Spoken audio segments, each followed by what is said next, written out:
Bonjour, on va parler aujourd'hui du menu et de la carte d'un food truck. Alors, pour moi, en fait, la carte, c'est un élément clé du concept parce qu'en fait, c'est un outil marketing. Euh, donc, c'est important de soigner cette carte parce que c'est l'image que vous allez renvoyer. À savoir qu'il faut respecter quand même un certain nombre de règles légales par rapport à la carte.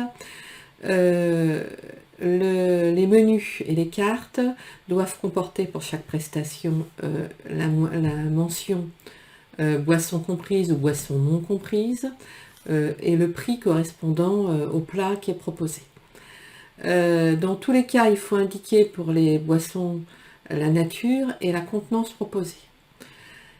Également, depuis le 1er juillet 2015, euh, le restaurateur a l'obligation d'indiquer s'il y a des plats qui contiennent des allergènes.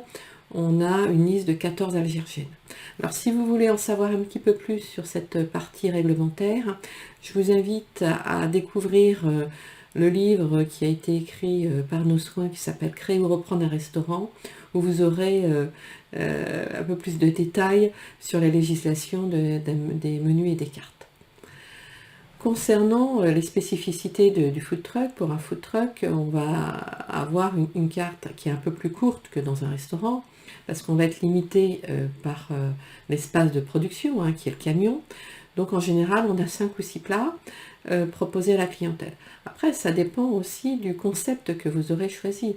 Si vous choisissez un concept à base de pâtes, vous pourrez décliner autant de pâtes que vous voulez en fonction des sauces. Le travail ne sera pas le même. Donc là, dans ce cas-là, vous pouvez avoir plus de 6 propositions. On décline en fonction des sauces, des assaisonnements, du type de pâte, c'est plus facile. Si vous êtes dans quelque chose d'un peu plus tradi, 6 plats, c'est déjà beaucoup à réaliser.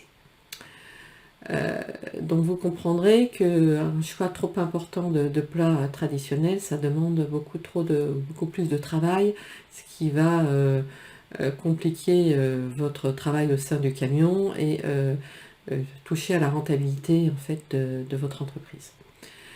La solution, hein, quand on a une carte courte, c'est de proposer des plats nouveaux chaque jour. Le vendredi, ça peut être couscous, le mardi, ça peut être paella. Voilà, vous pouvez aussi créer des plats en fonction des jours de la semaine ou changer de plat phare d'une semaine sur l'autre en fonction du type de clientèle que vous avez. Si vous avez une clientèle journalière, vous ne pouvez pas leur proposer tous les jours la même chose. Vous pouvez changer un petit peu pour varier.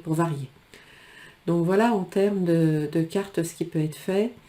Il y a un autre axe de développement qui se trouve dans le cadre notamment d'un développement, on va dire, éco-responsable ou du food truck. On n'a pas tous le même appétit, il y a les petites faims, les grandes faims. Et pour éviter le gâchis alimentaire, on peut proposer différentes tailles. On revient sur un concept de pâte.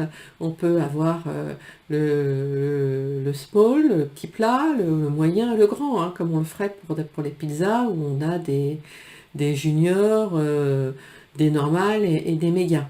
Donc on peut aussi travailler sur le dimensionnement du plat pour éviter le gâchis alimentaire et s'adapter aux besoins de la clientèle.